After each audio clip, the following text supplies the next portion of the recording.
I'd like to welcome everybody to our special meeting today, December the 16th at 6 o'clock for our budget meeting. And the first item on the agenda is question period.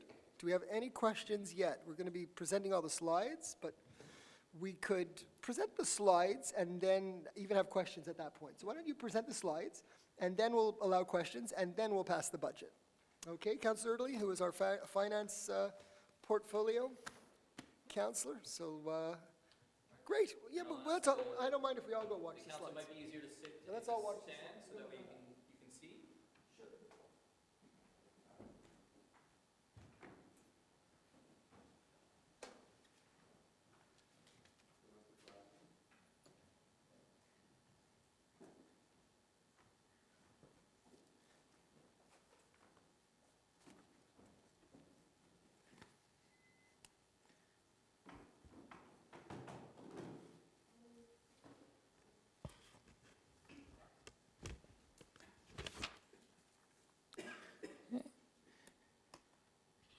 Good evening, everyone. Bonsoir, mesdames et messieurs. I'll be presenting the operating and capital investment three-year budget for the city of Côte Saint-Luc for the years. The operating budget will be for the year 2020, and the three-year capital projects budget will be for 2020, 2021, and 2022. There's a copy of the PowerPoint in the back of the room for those that are here, and for those that are watching online. You can access it from our city website as well, both in English and in French.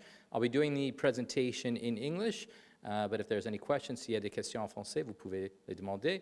So any questions I'll take after in English or in French. So we'll begin with just an overview of the presentation for today.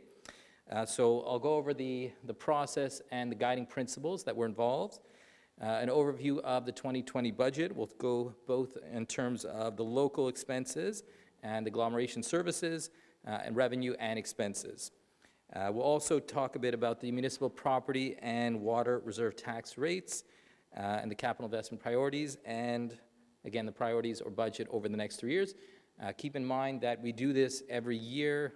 Each year we do a three-year budget, so even though we are doing it for 3 years, we continually tweak it year to year, so what appears this year is similar but slightly different from what was adopted last year and the year before, and as such, the same will be going on moving forward. And after, if there's any questions, I'll take them from the audience. So in terms of the budget building process, very similar.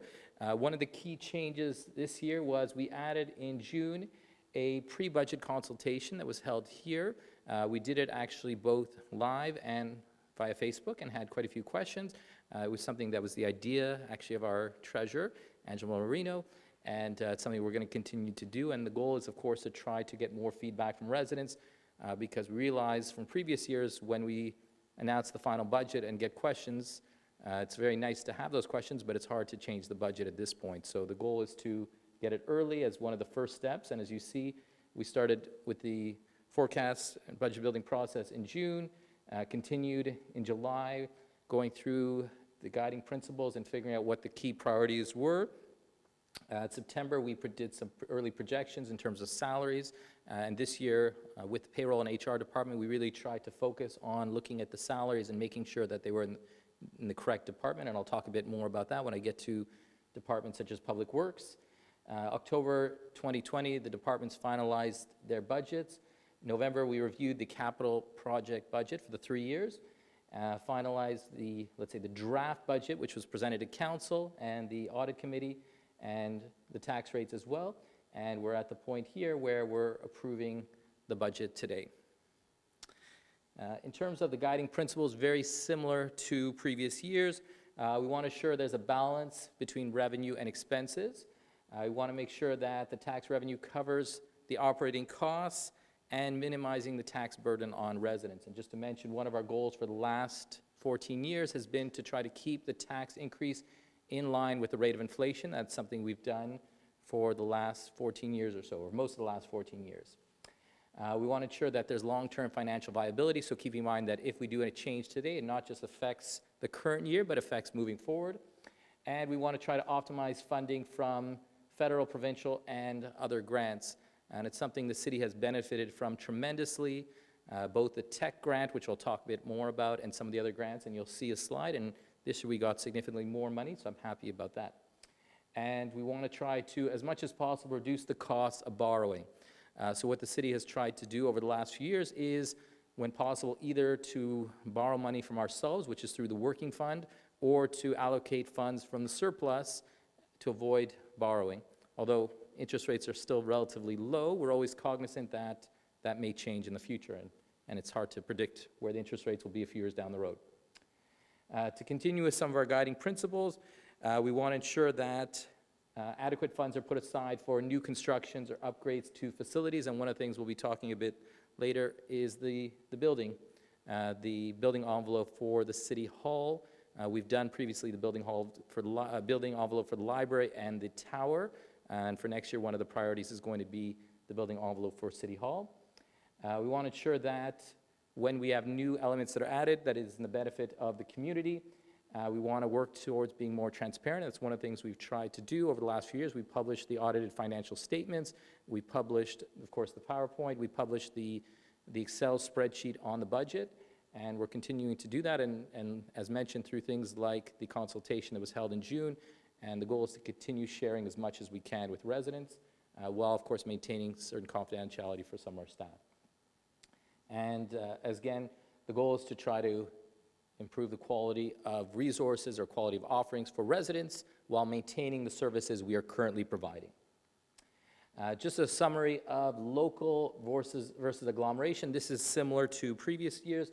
So on the local side, of course, we have our local administration. We have the Public Works Department, which is responsible for things like road repair and, of course, maintenance of the parks, our water infrastructure as well, waste management, public safety, security, and EMS, which is, of course, one of the jewels of Côte Saint-Luc, recreation department, the library, the ACC, and our debt service, and the CMM, which is the Communauté Métropolitaine de Montréal.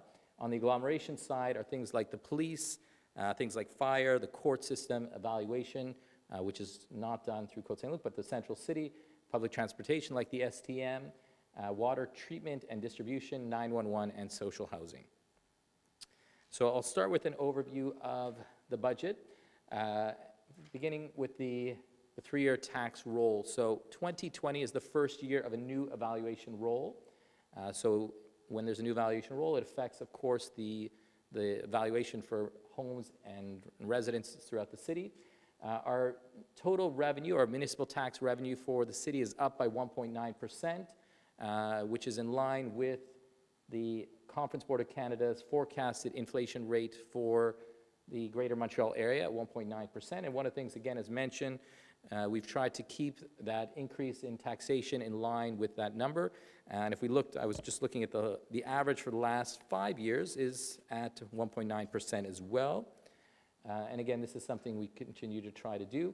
The total net taxation revenue is up only 1.6%. The difference, to clarify why it's 1.6 versus 1.9, that 0.3 is because every time it's the first year of a roll, we add a buffer in for contestations.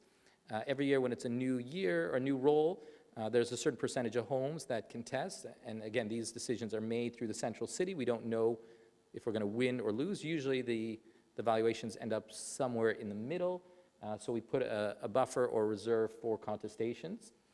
The total increase in other revenue is about 2%, and in budget expenses, including the agglomeration local, again, works out to about 1.7, and again, factor that 0.3 difference because of the reserve for contestations. Some of the major capital investment projects, which I'll talk about a bit later in the PowerPoint, road resurfacing, sidewalk repair, traffic lights, and LED street fixtures, which is one of the top priorities of the city over the next few years. The roof replacement of the arena this year, I know we've been focusing on the actual ice surface, but the roof is in need of repairs, and the project could not be done simultaneously. And the building envelope for the City Hall, which is the last phase of the building envelope for the Bernard Lang complex. In terms of the new evaluation roll, so again, it starts officially on January 1st, 2020. If we look at residential properties in Côte Saint-Luc, in total, the increase was 14.8%. And if we subdivide into the different elements for single-family homes or single-family houses, it's a 17.1% increase. For condos or townhouses, a lesser increase at 8.2. Duplexes was 11.4, and apartments 6+ and 19.7. If we look at the non-residential properties, so these are commercial properties or industrial properties such as the railways, the average increase was 7.8%. And what we've decided to do based on the variances, so just to share, last time, if you recall, there was a small increase and there was a small variance between the different increases, so we decided not to spread it. But when there is a big difference, and you could see a range at the low end of 8.2, at the high end of 20%, and of course, there's some that have much larger increases, so we've decided to spread it. Now, what that means is if there is an increase, that increase will be spread over 3 years. If there's a decrease as well, it will be spread over 3 years. So, in terms of how this affects an average single-family home or an average family home, so again, the average residential home evaluation is increased by 14.2%. So 14.2, that is taking into consideration houses, condos, and townhouses. So up by 14.2%. So if we look at the average would be 545,000. We have here 692,300. That is for a single-family house, and for a condo or townhouse is at 377,600. So again, back to the 545,000. So if we compare where that property would have been valued during the previous roll, which is just ending this year, it was 477,200. So if we subtract the difference, it's a difference of 67,800. Now again, with the spreading, we take that value, 67,800, we divide it by 3, so it works out to a $22,600 increase for that property, for that average property increase every year. So it started at 477,200. After the first year, in the first year, it goes up to 499,800, to 522,400, to 545,000. So we're going to use the 499,000 just to give an example. So if I go to what that would mean for an average residential home, so again, this being, let's say, an average of the homes, the single-family homes or houses, the condos and townhouses. So going from 477,200 to 499,800. If we compare their taxes last year versus this year, it's an increase of $67 or 1.2%. So well below in terms of residential home, below the average for the inflation based on the Conference Board of Canada at 1.9. And again, it's by splitting the increase over the 3 years. If I look at now the average house, so just to give it so we can compare the two, for the average house where the evaluation is estimated to be at 692,300 when the full evaluation comes into effect in the 3rd year, we take the previous based on the 17.1% increase compared to what it would be splitting it up or spreading it over 3 years. It works out to a $143 increase or a 2.1% increase. And there's a slide a bit later in the PowerPoint that'll actually show the number of homes that are showing a decrease in tax, a number that are showing a small increase, just to see, and it works out to almost a standard bell curve. So, but I'll share that a bit later in the presentation. And now I'll talk a bit about the revenue. So on the revenue side, as mentioned, it works out to about a 1.66% increase, and we have the revenue from taxes, revenue from local improvement taxes, which are going back several years, compensation LEO taxes. So this is the money that Côte Saint-Luc gets, most of which is from the provincial government, although a small amount is from the federal government for the post office, but most of this is for the schools and the hospitals that are in Côte Saint-Luc. And then other revenue, which is approximately $8 million, and this makes up our total revenue of just under $74 million. If we look at the estimated revenue from taxes, so for the residential properties, it's $39,767,000, apartments 6+, just over $11 million, vacant land 207,000, non-residential property about 9.5 million, the water reserve 3.7, and again, as mentioned, we increased the municipal tax provision or the reserve for contestations. Last year was at $50,000. Last year was the third year of the roll. This year being the first year, we increase it. And the goal is to err on the side of caution because, again, we don't know how many homes will contest. Last year, also, the average increase was much smaller, so there tended to be less. Hopefully, there won't be that many this year, but we'll find out in the next few months. And we'll go to the next slide. So other revenue. So one of the things we've been working on this year, and our treasurer, Angela Marina, working with the different directors, has tried to be a bit more conservative in terms of the estimation of the revenues. So we see just a small increase in the overall revenue at 1.5%. And if you notice, we've estimated, sort of been a bit more conservative with our estimates. For example, on the revenue for the recreation side or the aquatic center, we've actually decreased them slightly, but you'll see when we get to the expenses, they're also down as well. So we've tried to balance them out so that they're more based on the actuals as opposed to just looking at the historical values. So we've taken the previous 4 years and done averages to get a truer sense. So others that are slightly down, just to share, permits and licenses. Last year was a good year. There were a lot of new construction. Right now we're estimating it a bit less because a lot of the projects have already begun. On a positive side, one that will be up significantly, and I'll be talking about that on the next slide, is the government grants, which are up about $300,000, so that's a significant increase. And just to share, the property transfer duties are up, but we're here too, we're trying to err on the side of caution. This year, we've increased beyond the $2.6 million. We're estimated conservative $2.8 million, but we'll see later on in 2020 if that number increases. I'll go to the government grants. So the first two are related to recycling. One of the priorities of the City of Côte Saint-Luc, and we're continuing to work on this, and we just had a discussion about this last week, is to continue to work on diverting as much waste as possible that would have gone to landfill, as had been the case in the past, to recycling, to composting, and to bulky waste. And the more we recycle, the more we divert, the more we get in these grants. So we're up to $330,000 here, and another $217,000 from Recyc Quebec. We get also $60,000 for library, for the purchase of books, the PAD program, which is to help accommodate homes and make them more wheelchair accessible. We have money from the Ministry of Finance for the interest on the long-term debt, which is going back to some of the projects that we've done with the provincial government. And the biggest one, though, or the biggest new one, is from the Pacte Fiscal, which is a $280,700 increase. We haven't received all the details yet from the provincial government, but this is linked to the QST rebate. The way it's been for the GST, for the federal portion, for the federal tax, we get back the entire portion. For the QST, we've gotten back about 50%, but from what we're seeing now, we're going to be getting back a larger percentage. We just haven't got all the details yet from the Quebec government, although we've gotten the number confirmed. So again, that's a positive.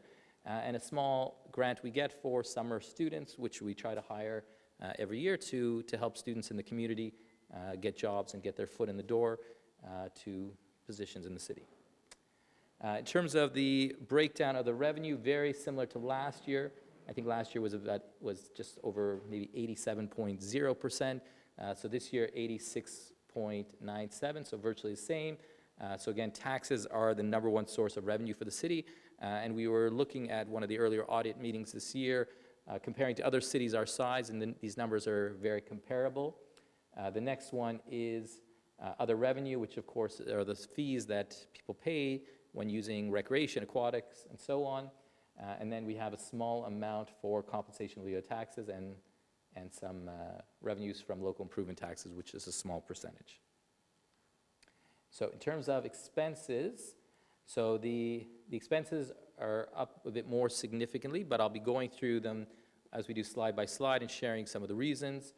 But you'll hear, we'll be talking a bit about amount of money that's been designated for the future steps for lead remediation, which I'll talk about a bit later. We've also increased the funding for snow removal and for waste management as well. So this is just a general one, but I'll be going through them, each department individually, so I'll be able to explain in more detail. So in terms of some good news, so we received news from the agglomeration that our Côte Part decreased, so we were very happy with that, about $700,000. And so this is a very positive thing.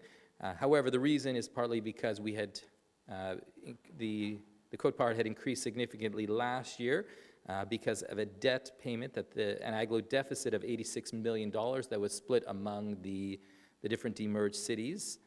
So this year, that deficit that we're paying for, so that was a deficit for 2017 last year. This year, the deficit is for 2018. It's a deficit of 15.6 million, so a reduction of 70 million when you split that 70 million among the demerged cities. So it works out to about, including, I should say, Montreal, that works out to about a $700,000 decrease for Côte Saint-Luc.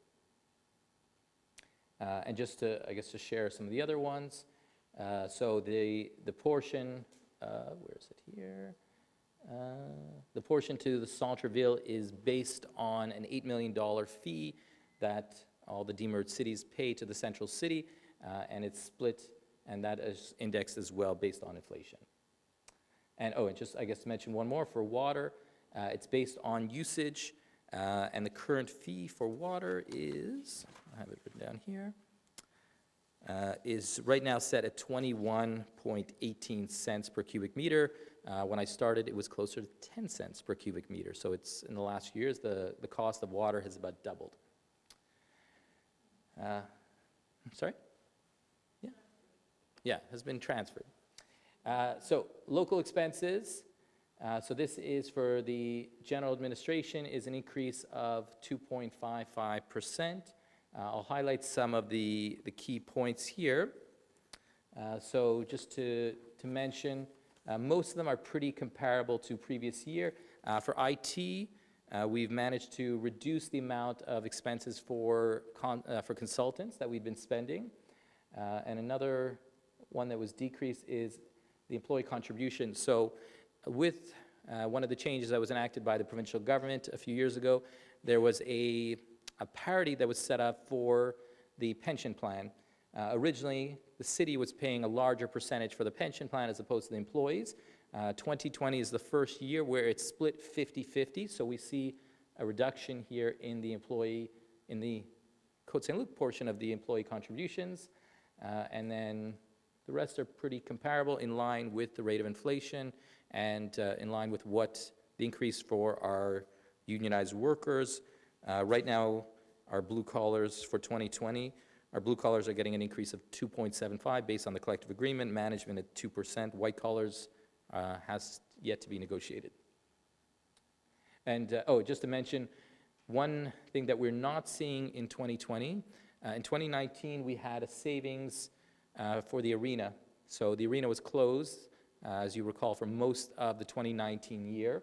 What that meant was we didn't lay off any people, but we used those employees that normally work in the arena to do other tasks in the city, so we were able to save some costs.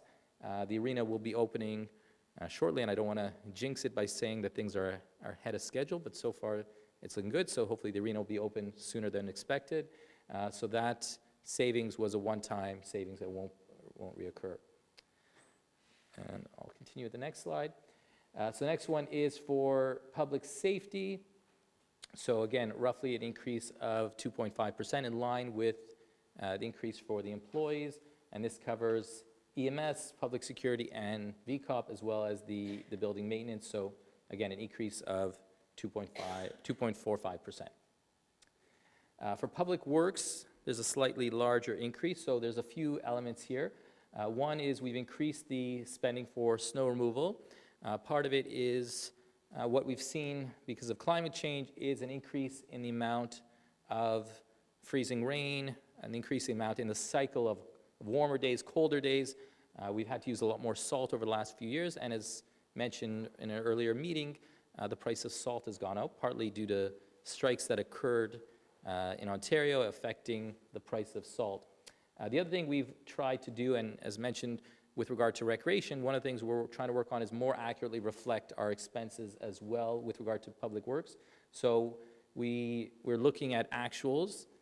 So for example, what we noticed is there was, so if you look, let's say, at the parks and green staff, so these are the blue collars who work in the parks to maintain them, it's decreased, whereas the road services increased. So we realized that we hadn't accurately reflected the budgets in previous years, so the goal is to better reflect where people are working.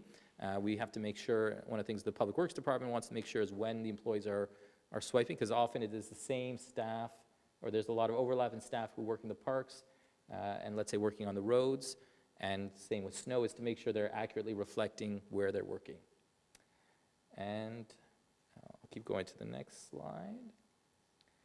So next is for environmental expenses, and here we see a significant increase for a few reasons. So first, the biggest one here, and we'll talk about this more on the next slide, is for water distribution. We have created a fund to deal with lead testing and exploring ways to deal with removal of lead pipes, as well as, and I'll talk about it in a moment, as well as a rebate we're giving residents. So that's roughly a $533,000 expense, which is a new expense that did not exist previously. And the other one that's an increase is garbage removal. We went to tender this year, so a new contract, and we saw an increase of about $280,000 in terms of the increase for that fee. In terms of the water purchase, a slight increase here, but not a significant one. And again, water we pay is based on consumption. So there are two main, I should say, spots where water enters the city of Côte Saint-Luc, and a few smaller ones. And at each of those, there are meters, and even at the smaller entrances as well, and we get billed on our actual use at the end of the year. They tweak the number based on the usage. So as mentioned, for the testing of lead service lines, there are a few main points. The first one is the goal of the city is to test every home that we suspect may have a service line that contains lead. We estimate that number to be we estimate the number of homes that will be tested at about 3,200, of which we don't know until we do the full testing how many will actually be lead, but we are working on the process to go to tender and do those tests throughout the summer, and the goal is to hit every home. We're also, as mentioned, doing a one-time rebate of $50. So we're working on finalizing the details, and we'll be publishing on our website in early 2020 information as to how residents can access this. And we're urging residents, if you are in one of the homes that is mentioned on our website, please look into getting a filter and make sure it's the NSF 53 filter that is designed for lead remediation. And the last point is to work on an action plan once we do all the testing to assess which are the streets that are the most important or top priority to get done, and that will be done once the testing is complete in the summer and fall of 2020. In terms of local expenses, as I mentioned earlier when I talked about trying to do more estimates of the actuals, so we looked at the budget for the aquatic center, and as I said, when we were talking about the revenue, we decreased it. So the same is true for the expenses. So we're trying to more accurately reflect what is actually happening. The first few years, we were still figuring out in terms of the exact totals. So these are better reflecting what has been going on over the last few years. But again, a small increase. But if you look in terms of comparable sections, generally down. The only one that is increased is for the arena, because as previously mentioned, the arena will be opening shortly in the spring or late winter, so that'll be an increase in the cost. In terms of one that's down, this year in 2019, because the arena was closed, we had set up a grant to associations of about $110,000, and that was for groups like minor league hockey and the figure skating club, so that they were better able to access skating times at arenas outside of Côte Saint-Luc. And like I said, the rest are fairly compatible. One other increase is for Park Chalet. We'll be doing the roof of, I believe it's the Singerman Chalet. We're doing some work there, so that is why you have an increase there. But because it's a relatively small project, we'll be doing it out of the operating budget. Oh, and I guess that happened. So Maybe that means it's back on. And the generator stopped. We'll reboot. Maybe it's flipped. Okay, so it'll reboot. Do I continue or? Okay, so I can, all right, while it's going, I'll continue talking a bit just for time.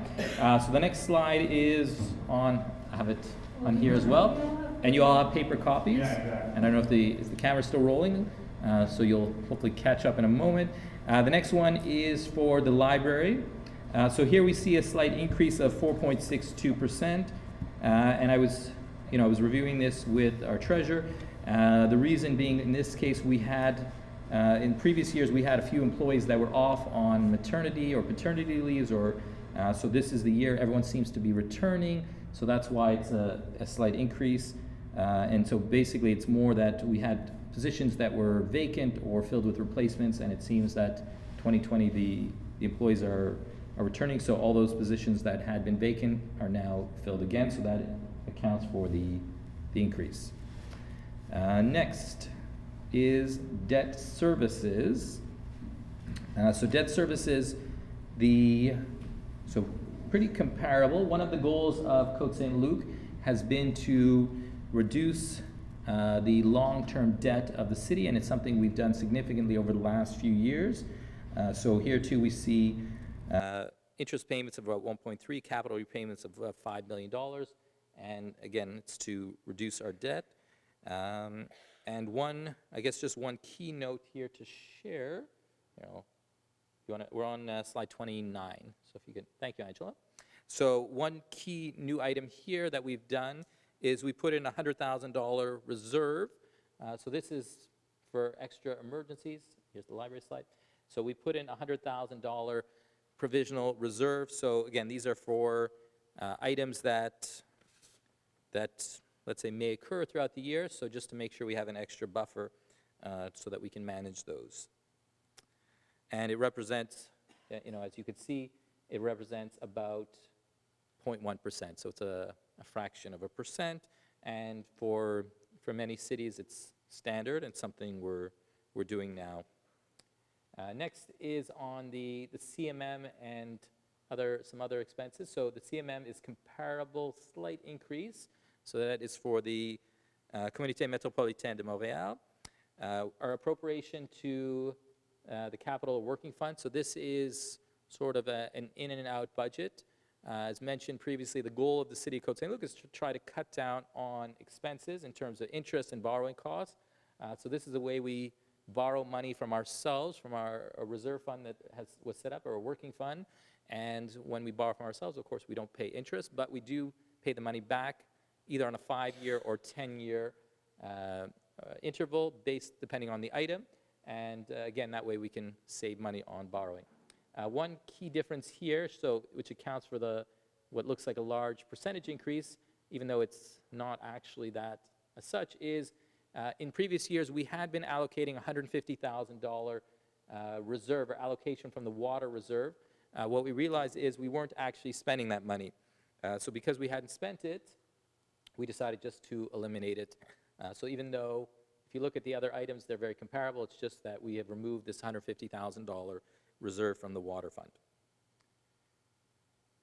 Next, in terms of the total expenses, so this is just a general summary of everything, and I believe there's a slide next that shows it color-coded. The largest piece which is just under 40%, is the amount that is spent for the agglomeration expenses, which again covers the central city services such as police and fire. And then you see things like the general administration. And if we compare to previous years, very comparable. The one big difference, let's say, is water distribution, for example, or because of the increased $500,000 fund for lead testing that we're going to be doing in the coming year. So total revenue, again, just a summary of a repeat of a slide from earlier on. So the total expenses are up about 1.66%. Now I'm going to just review again the tax rates. So these are the residential rates for single-family homes, for condos, for townhouses and duplexes. So what you can see is we've actually lowered the mill rate, as we generally do when it's the first year of a new role. And we often do it for the second and third year as well, especially when, in this case, when we are spreading. So the mill rate went from 1.13 roughly to 1.09. This is the rate for apartments 6+ here, so it also went down from 1.34 to 1.29, and this is the rate for vacant land. Keep in mind, vacant land, there's no water tax. Next is for non-residential. So one of the new things we did this year was for the non-residential, just as we have, just to back for a second, yeah, just as we have for the residential rates, we have different categories. For the non-residential rates, we have new categories as well. So last year we had set, this is based on the Act Respecting Municipal Taxation, which was adopted back in 2017. So the previous years we had set a differential rate for properties below 45 million, another rate for properties above 45 million. Part of this new tax regulation or tax law is that when the new role came in, we were allowed to have different categories or subcategories. So we have what we call our reference subcategory, which is mostly smaller businesses. We have our shopping mall subcategory, which is larger properties, larger businesses. Our office tower subcategory, which these two for this term are the same, and then the railway subcategory. So this has allowed the city to have differential rates and to try to give a break to, especially to smaller businesses and smaller companies as well. And again, in addition, there is the water rate, which is down slightly from previous years. So this is, again, reviewing a slide from earlier on, showing the average residential home, so including single-family home or houses, condos, and townhouses, showing an increase of about 1.2%. So now this is a summary, and it might be a bit confusing, but I'll try to explain. So for those, this is comparing all the family homes, so homes or houses, condos, and townhouses. So about 36%, just over a third, will actually see a reduction in their taxes in 2020 compared to 2019. Another 14% will see a slight increase between 0 and 1.2%. Another 15 or so percent will see an increase between 1.3 and 1.9, and about 35% will see an increase just over 1.9%. So somewhat of a standard bell curve for those that do statistical analysis. But if you, so again, 36% seeing a tax decrease for the coming year. Now I'll talk about the capital investment projects. So the first is a general overview. So as mentioned, road resurfacing was one of the things we're going to continue to work on over the coming years. Sidewalk repairs, traffic lights, LEDs, the building envelope, the arena roof, and replenishing our public works fleet, which is aging, although we've been doing some catch up over the last few years. In terms of water infrastructure for the coming year, we're going to be spending about $200,000 on a plan or professional services for doing replacement of some of the pipes, or sleeving of some of the pipes, I should say. We are in 2019 is the first year of the tech grant that goes from 2019 to 2023. The tech grant is basically money from the gas tax. So every time residents, although I don't go to the gas station anymore, but anytime residents go to the gas, there's a certain amount that you pay in taxes for your gasoline to the federal and provincial government. And did I just do something? Okay, so I'll keep talking. So there's a certain amount of money that goes towards the gas tax to the provincial and federal government. That money is allocated to cities on a per capita basis. Anytime there's a new grant or a new program, it takes usually a year or two, I hate to say it, for the government to finalize the rules and regulations for it. So usually in the first year or two, we'll do minimum amount of water work, which is one of the main things that is prioritized by the grant. So for next year, it's professional services, looking at future years to do the major bulk of the work. In terms of some statistics on water main sleeving, so we're on slide 42 for those that are following at home if you can't see, and for those in the audience. We've sleeved about 24% of the pipes in Côte Saint-Luc, which is higher than, I don't want to say higher than any other city, but I would say higher than most cities in the province of Quebec. And we've managed to reduce the water main breaks by 58%. We used to average over 28 water main breaks per year. Now, the last few years, we're averaging 12 water main breaks. And I remember in some of my early years, and I know our associate city manager, our co-city manager, and head of legal department, Jonathan Schechter, is here. I know dealt with a lot of legal cases in previous years because of water main breaks, so we've managed to reduce that significantly. In terms of sidewalks and roads, so the major roads that are going to be done are Côte Saint-Luc Road to repair some of the key sections that are on part of Côte Saint-Luc. We're on slide 43.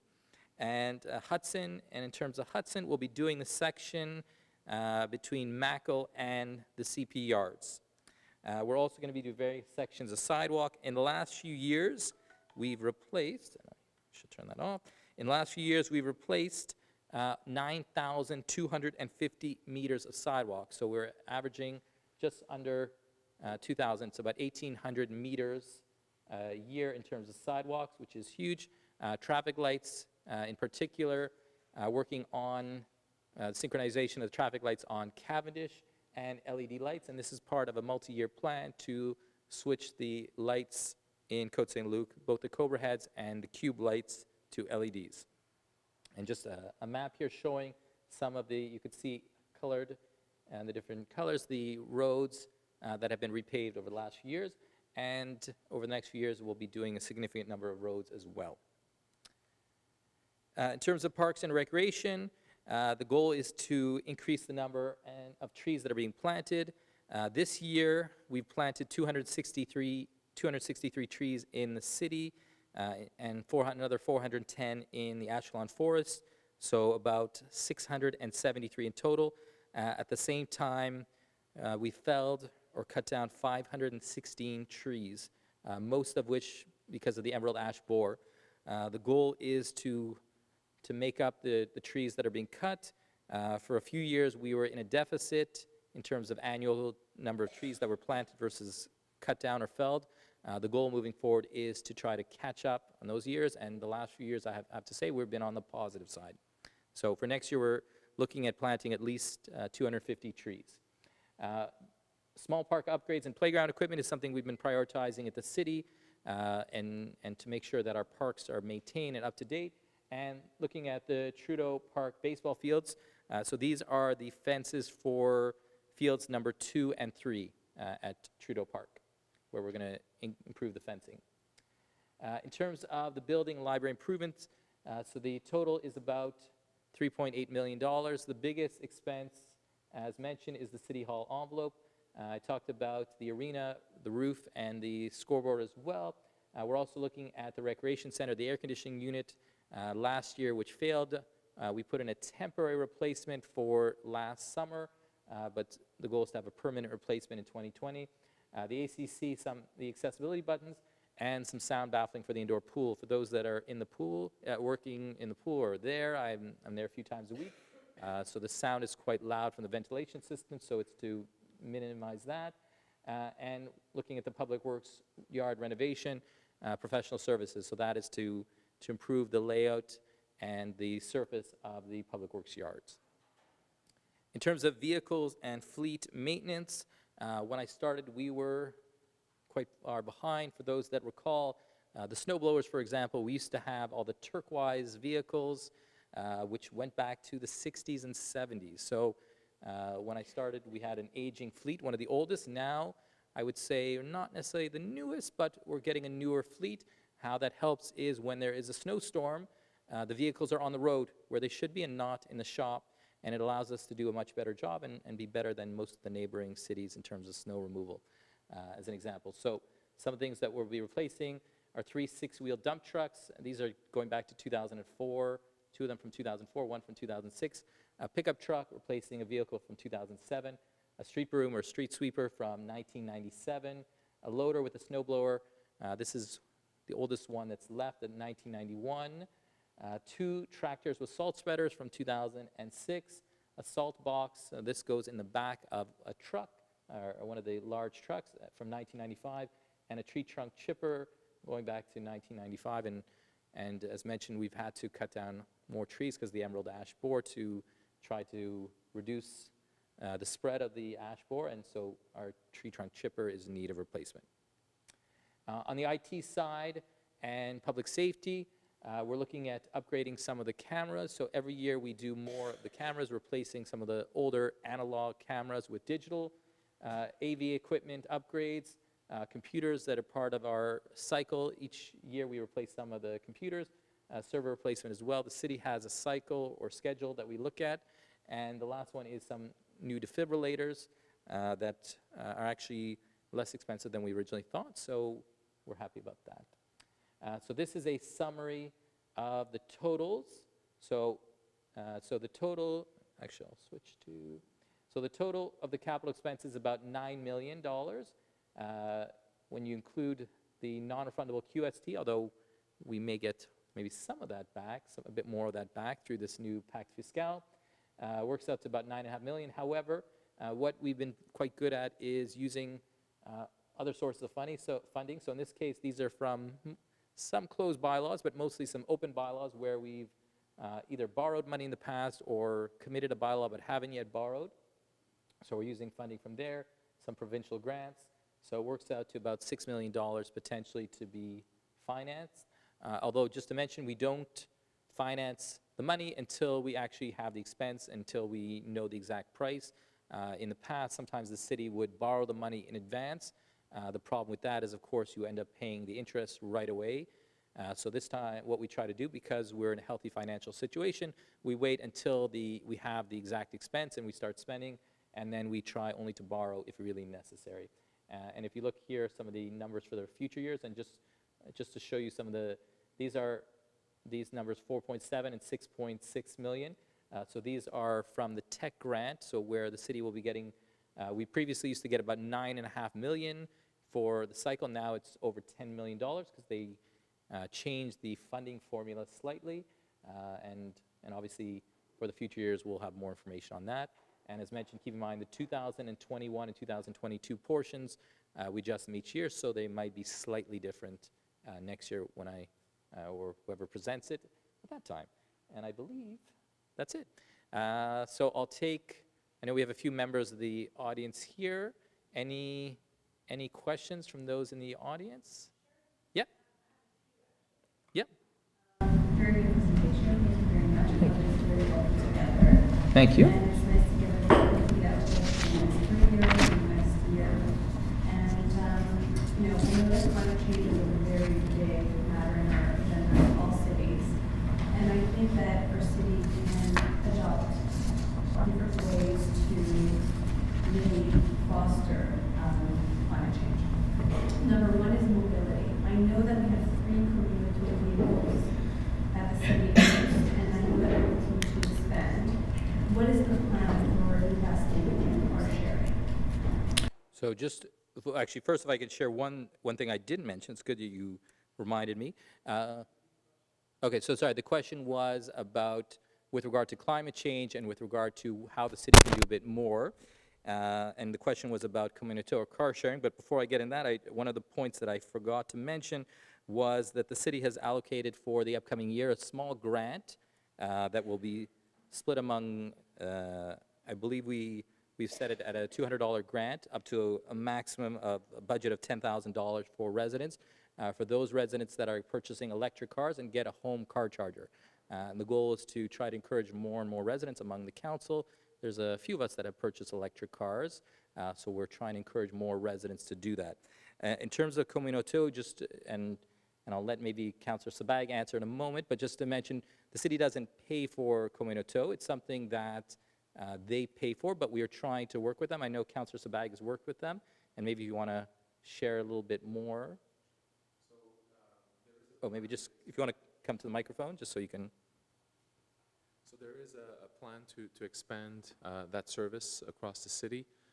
What people also need to understand is that Communauté decides how they want to progress with that plan based on their business model. So right now we have a plan that's up to 2021, I believe. and they're progressing. So if it works out nicely with the 3 cars we have now, then we'll progress into the next phases. And just if I can add, I know that part of the plan is to expand into District 4, I believe, so I'm hoping that'll be coming soon. Any, oh, yeah, sure. Oh, and actually, sorry, just one more on climate change. On the negative, just to share that on our undistributed expenses, one of the things because of climate change, and not necessarily Côte Saint-Luc, but we're seeing an increase in insurance payments, or in our insurance fees that's affected the whole island because of not flooding that's happening in Côte Saint-Luc, but flooding that's happening in other parts of the cities, and we are part of a group plan, so we've seen climate change affect our insurance as well. But yeah, go ahead. Okay, thank you. I know that there's a recycling-related grant that we're looking into, and the goal is to increase our recycling. So have we had a plan outlined to increase our recycling? So I'm just going to flip back to the grant. So it's a good question. So Côte Saint-Luc, so the question was about Côte Saint-Luc and the grant and trying to see what we can do to increase, let's say, the diversion rate or increase the, and maybe Angela can do it as I'm talking so I don't get distracted. It's one that we talk about. We haven't finalized the plan, I have to admit, but we had a significant discussion about it last week. So one of the things that we are working on is long-term to have, let's say, to encourage residents to do more and more recycling and composting. So one of the things we're looking at is having black bins or garbage bins and eventually going into garbage collection once every second week. That is something we've been talking about in the city for a few years. We haven't finalized the exact timeline on that. The reality is about 80% of the waste is either recyclable or compostable. So there's probably even less than 20% that is actually true waste. And when you actually factor in bulky waste, it's probably even less, probably in the vicinity of 10 to 15%. So one of the things we're looking at is, like I said, going to garbage every second week. We haven't figured out the exact timeline for that, and that will help reduce because it'll encourage more and more residents. One of the issues we had with the organic waste collection was with regard to the bags. Originally, we were more open and accepting the compostable or cornstarch bags. We've had some issues with the City of Montreal with regard to the bags, so we're working on that. Right now, residents should be using paper bags, but we're working on further discussions with the central city to go back to allowing the compostable bags because that makes it easier to use because the feedback we've gotten from some residents is they've actually stopped composting because of the paper bags. So it's something we're working on, but ultimately the goal is to reduce the amount of waste that is going to landfill, having more going to compost and more going to recycling. Any other questions? Oh, go ahead. Yeah, it's something dear to my heart. Yeah. I have the pleasure of not only living here, but also working here. And I love it. Sometimes I feel disciplined and I would love to go to a workspace that's local.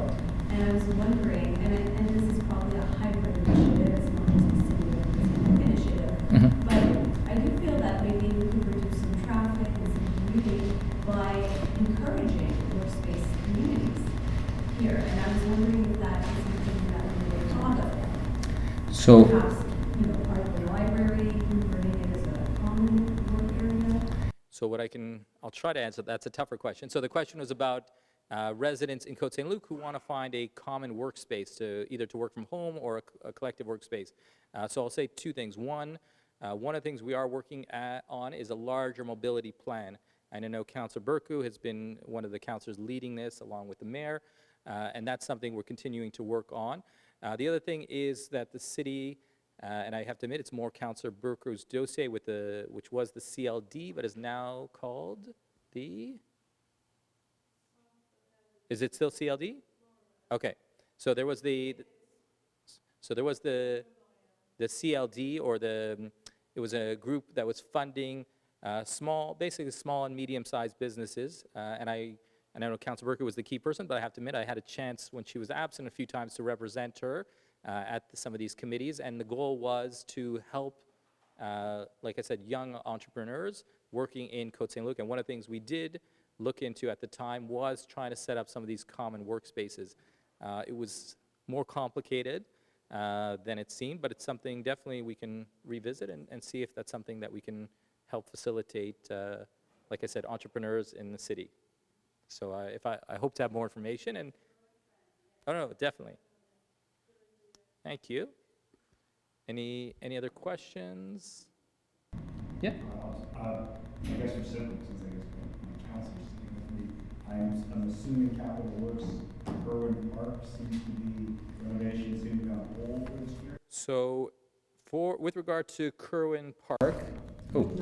Perfect. Almost. Oh, now just. Is it still recording or no? Okay, so we're working with in a power failure right now, but power's back. So what I can say, what I can say about Kerwin Park is that the city went to tender. The tender came in well above the budget. Where the city is at right now is we're revisiting the priorities. So if you imagine there were 10 priorities on the original list, and say, okay, where can we remove some priorities? So instead of going with 10 priorities, to go with 7 or 8 priorities. The goal is to go back to tender, but the exact timeline, I have to admit, I don't know the answer. But I can tell you, it continues to be one of the top priorities for the city. But the timeline is not clear. The reason I should say it's not in this report is the funding was, it was adopted in previous years, so that funding, those bylaws are still there. But in terms of the timeline, we'll have a better answer as we move forward in the tendering process for the new, modified Kerwin Park plan. Sorry, can I just have your name for a question period? Yes. Wesley Perez. And Jeff Joseph. Perfect, okay, thank you. All right. So I think if there's no other questions. Oh, yeah, go ahead. So we worked very hard on the village initiative, and it was a wonderful initiative.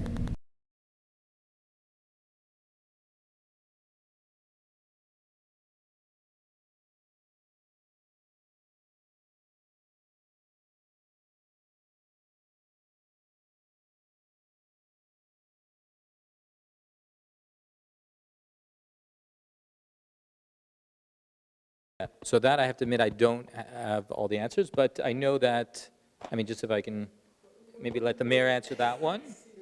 We're working with CS and Dr. Rosenberg on continuing the village initiative in some form.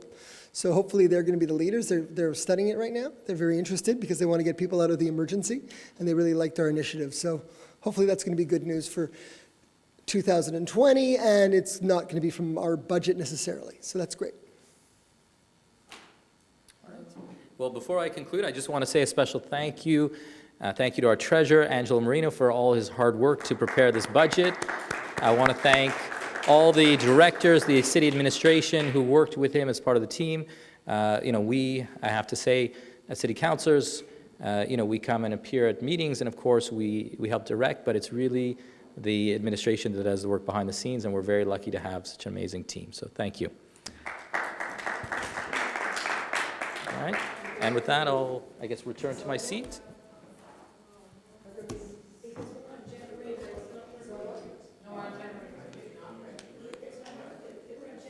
Thanks, Angela. Thank you. Testing. Oh, yeah. Okay, we're on.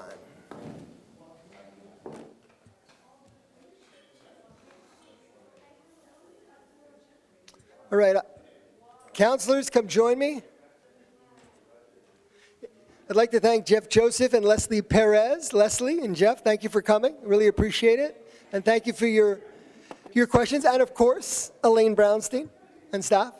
So if the councilors will join me, I will proceed to the next item on the agenda. We do. That's a fast one.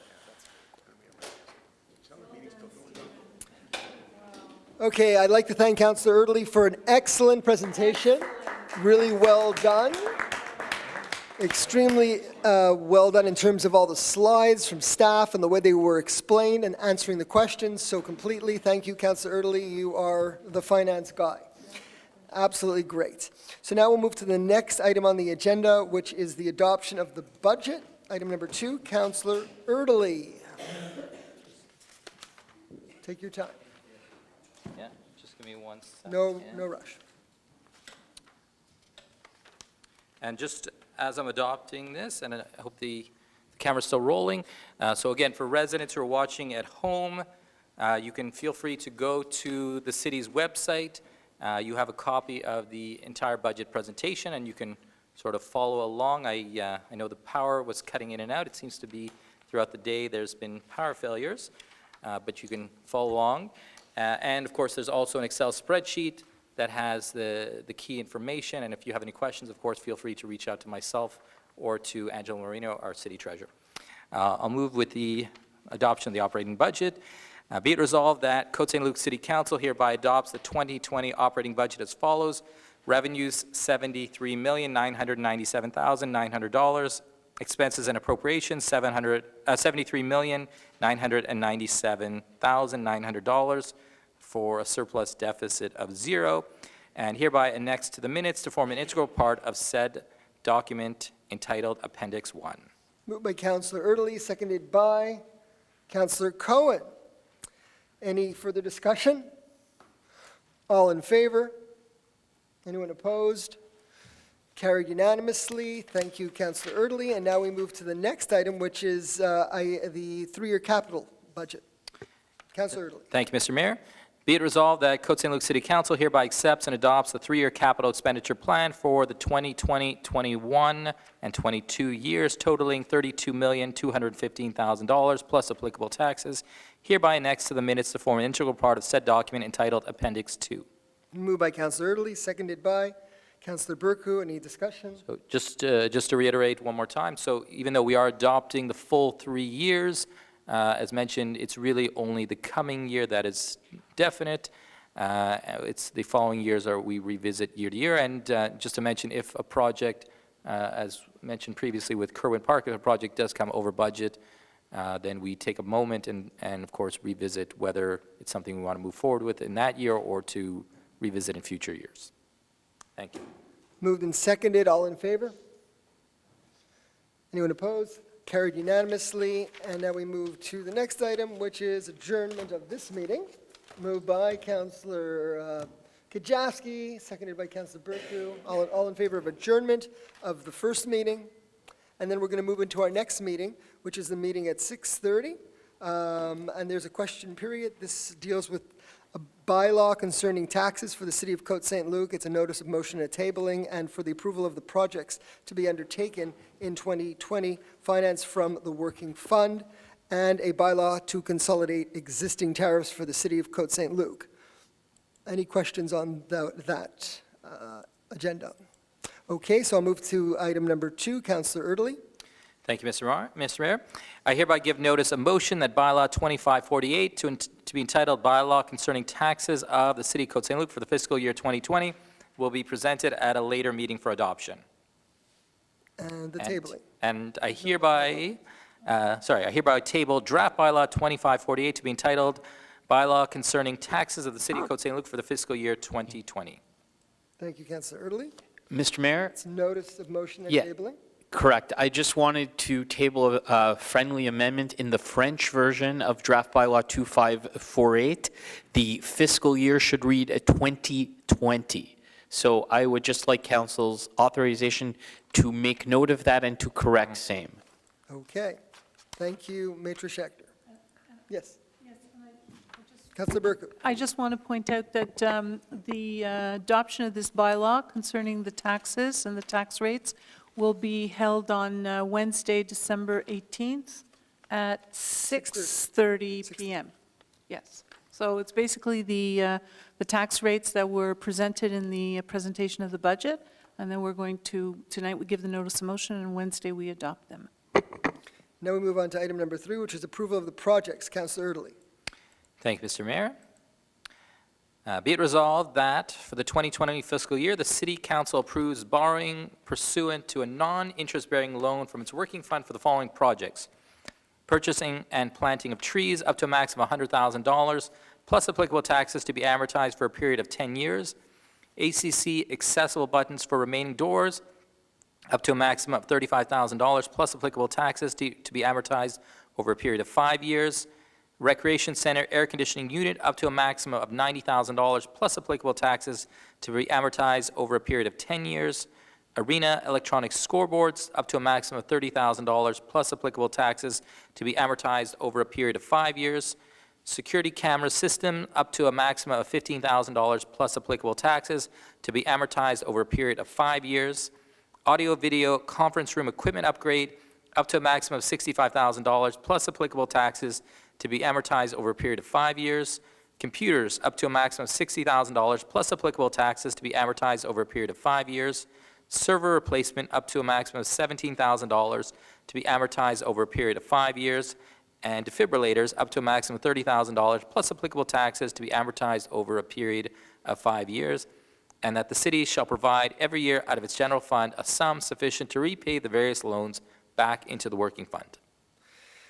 Moved by Councillor Erdely, seconded by Councillor Burku. So Any just discussion? just to explain briefly, so these are the items that are through the working fund. Just to remind everyone, the working fund is a fund that was set up by the city where the city, in effect, borrows money from itself. So we don't pay any interest, no service fees. At the same time, we do try to repay the money, as mentioned, either in 5-year or 10-year terms, or 5-year or 10-year periods. And the goal is to keep replenishing this fund so that we can use it year to year for smaller projects. So that's been moved and seconded. Any discussion? Okay, Councillor Benizri has joined the meeting. All in favor? Anyone opposed? Carried unanimously. And now we move on to the next item, which is the bylaw entitled Bylaw to Consolidate the Existing Tariffs for the City of Côte Saint-Luc. Councillor Erdely. Thank you, Mr. Mayor. Be it resolved that the bylaw entitled Bylaw to Consolidate Existing Tariffs to the City, for the City of Côte Saint-Luc be and is hereby adopted at number 2539. Moved by Councillor Erdely, seconded by Councillor Kajewski. Any discussion on the tariffs? So just to explain briefly, this is an item we gave a notice of motion at the previous meeting. What this is just a bylaw that takes all the different bylaws related to tariffs and fees and consolidates them into one bylaw. So for example, many of the urban planning bylaws or requests to fell a tree, so these are, or let's say overnight parking, so there's no new tariffs or no new fees, but it's just taking all the different fees that existed in multiple bylaws, putting them into one consolidated bylaw. It just makes it easier for the city to manage and for residents as well to find the information. Moved by Councillor Erdely, seconded by Councillor Kajewski. Any discussion further? All in favor? Anyone opposed? Carried unanimously, and I move for adjournment of the meeting. Councillor Cohen? Yes. Seconded by Councillor Sabag. All in favor? So we are adjourned.